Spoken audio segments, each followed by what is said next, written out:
All right, welcome in, everyone. Well, Today we're doing a deep dive into a figure who needs no introduction, but we'll give him one anyway. Jeff Bezos. Jeff Bezos. Now, I know what you're thinking. Amazon guy, rockets, billions, heard it all before.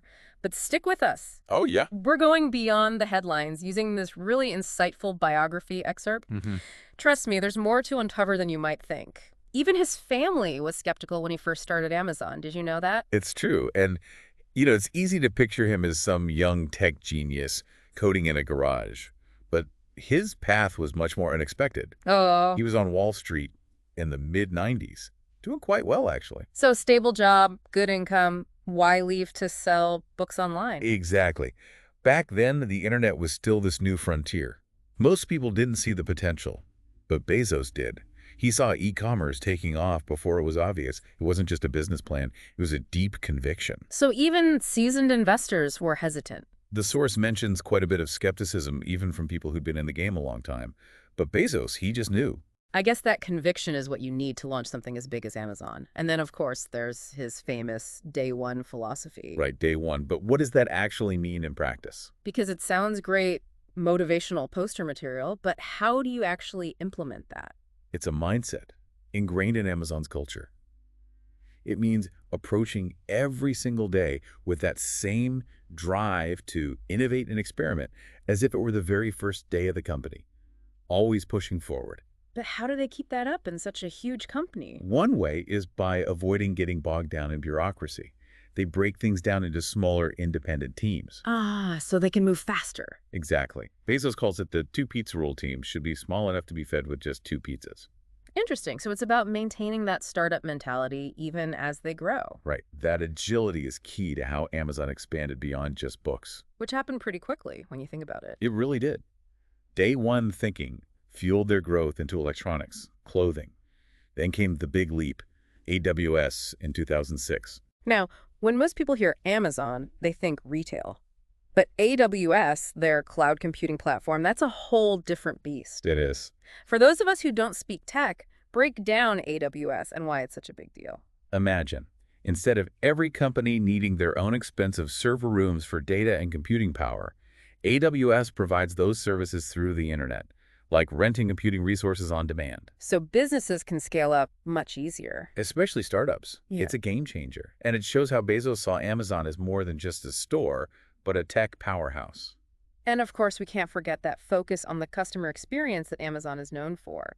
Fast shipping, customer reviews, pretty revolutionary back then. Yeah, he understood early on that e-commerce wasn't just about transactions. It was about building trust, going above and beyond what customers expected. Like with Amazon Prime. Exactly. In the early 2000s, offering free shipping for a yearly fee seemed risky. I can imagine. Were there concerns within Amazon about Prime? Oh, absolutely. Some worried it'd cut into profits, especially since they were already known for low prices. But Bezos saw the bigger picture. He saw Prime creating this ecosystem of benefits, locking customers into the Amazon experience. Which, looking back, was a pretty good bet. But it's interesting to hear that even a visionary like Bezos faced doubts and pushback internally. And those challenges were even more intense in the early days. People forget that Amazon wasn't always profitable. Seriously. With how successful they are now, it's hard to imagine. In the late 90s, early 2000s, despite rising sales, they were losing money. How'd they navigate that? Bezos put his own savings into the company. He had to convince investors to stick with him. Especially when they went public in '97, that IPO must have been a nail-biter. It was a huge step. An IPO is when a private company offers shares of its stock to the public for the first time. So it raises capital, but also opens them up to a lot more scrutiny. A lot more. Investors want to see profit, and there were doubts about whether Amazon could even survive long term. So Bezos was betting on his vision even when people were skeptical. He was. He chose to reinvest almost everything back into growing the business, instead of focusing on short-term profit. Bold move. It led to years of reported losses, which scared some investors, but it laid the foundation for their future dominance. That strategy needed Bezos' unwavering belief and his ability to get others to buy into it too. So we've got this day one philosophy driving innovation, risk-taking, and a focus on the long game. But what about Bezos the leader? What's his style like? It's fascinating because it's not what you'd call textbook. He's not just a cheerleader, but he's not a micromanager either. He's a mix of boldness and really paying attention to the details. So big picture A&D, small stuff, how does that work? He's big on data-driven decisions, famous for requiring these detailed six-page memos for any new proposal, really digging into the numbers, challenging assumptions. Shells and tags. But at the same time, he wants people to take risks, experiment, even if it means things fail, as long as they learn from it. So it's about calculated risks, not just throwing ideas at the wall and seeing what sticks. Exactly. And that approach is how Amazon expanded beyond retail. Think about their acquisition of Whole Foods in 2017. That was a surprise. What was he thinking with that move? Remember Bezos' vision of Amazon as an everything store? Acquiring Whole Foods, this major player in physical grocery stores, let them diversify, enter a new market, and innovate in things like supply chains and delivery. It's like he's constantly looking for the next big thing, even if it shakes things up. And it's not just limited to retail. Bezos also has Blue Origin, his space exploration company. Right, the rocket thing. It seems like a big jump from selling books and groceries. How does space fit into the Amazon story? It shows his broader ambition. He wants humanity to become a multiplanetary civilization to ensure our future. Blue Origin aims to make space travel cheaper, more accessible, paving the way for large-scale exploration, even colonization. That's a long-term vision if I've ever heard one. Yeah. So we've got the retail giant, the space venture, and then he buys the Washington Post in 2013. That one really threw me. Why? It was a surprising move. But Bezos has always been interested in information and technology. The Washington Post, prestigious newspaper, lets him shape public discourse, support good journalism, and experiment with new ways to deliver news online. So it's personal interest, but also a desire to have a broader impact. Exactly. But like a lot of his moves, it wasn't without controversy. That's true. Amazon and Bezos have faced their share of criticism. Accusations of unfair labor practices, concerns about their effect on small businesses, and of course, scrutiny over his wealth, especially with all the talk about income inequality these days. And we'll dive into those challenges and controversies next time, looking at how Bezos handled those criticisms and how they shaped his journey. We've talked about Amazon's incredible growth and how Bezos got there, but it's important to remember it hasn't been all smooth sailing. Yeah, you can't tell the story without acknowledging the downsides, the impact on workers, smaller businesses, the whole economic landscape. It's complicated. Definitely. One of the biggest criticisms has been around Amazon's labor practices, the conditions in their fulfillment centers. Right. Those reports of demanding work, pressure to meet targets, it's concerning. While Amazon says they offer good wages and benefits, critics say the pace of work, the constant monitoring, it creates a stressful environment. It makes you think about the trade-off. We want cheap stuff, fast shipping, but who's paying the price for that convenience? It's a valid question. And then, beyond the working conditions, there's the effect on smaller businesses. That's right. Some argue that Amazon's gotten so big, it's almost impossible for independent stores to compete.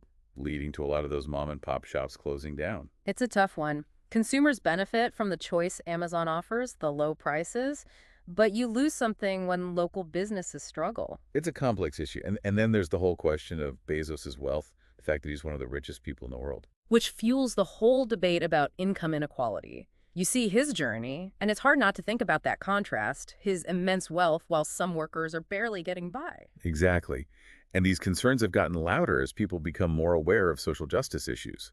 There's pressure on Bezos to do more, not just with Amazon's practices, but also through his own philanthropy. Which brings us to the Bezos Earth Fund, that $10 billion pledge to fight climate change. It's a massive amount, but some say it's still not enough considering his wealth. It's true there's debate about whether his giving matches his fortune. Some critics say he could and should do much more. It's hard to say what the right amount is, right? But it's not just about the money, it's how it's used. Does it actually create meaningful change, address the root causes of these problems? That's the key question, and it's something we'll be watching as the Bezos Earth Fund continues its work. It feels like Bezos' story is still evolving. He's stepped down as CEO of Amazon, he's got the space thing going, and now this philanthropy. What's next? How will he be remembered? Will he be the brilliant innovator who changed how we shop, who pushed technology forward? Or will he be the symbol of corporate power, of capitalism's excesses? Or maybe a bit of both. It's such a mix of things. Visionary entrepreneur, but ruthless competitor. Customer-focused, but criticized for labor practices. Space enthusiast Annie concerned about Earth's future. It's what makes his story so fascinating. Not a clear-cut good guy or bad guy. He reflects the complications of our time, the good and bad of technology, and how business leaders have to grapple with huge challenges. It definitely goes beyond the simple headlines. Learning these details, you see him as more than just billionaire CEO. Mhm. He's a human being driven by ambition, by a vision, and maybe now by a sense of responsibility for his impact. Absolutely. We might not know his full legacy yet, but one thing's for sure. Jeff Bezos has changed the world. His story continues to unfold, and it makes us debate, it inspires new ideas, and it forces us to think hard about what kind of future we want. So that's Bezos. The journey, the successes, the controversies, the whole picture. We've gone from his early days to building this empire, and now how he's trying to use his influence differently. But there's one piece left to explore: his leadership style. How did he build and manage this massive company? What can we learn from what worked, and maybe more importantly, what didn't? So we've covered Bezos' vision, the risks he's taken, the whole Amazon story. But what about Bezos, the leader? You don't build a company like that without a unique leadership style. It's funny because when you read about him, it doesn't fit neatly into a box. Oh. Like you hear about CEOs being super charismatic or totally data-driven, but Bezos is both. Yeah, that's right. The biography actually talks about his boldness, but also how detail-oriented he is. So how do those two things work together? Big picture vision and sweating the small stuff. How do you lead like that?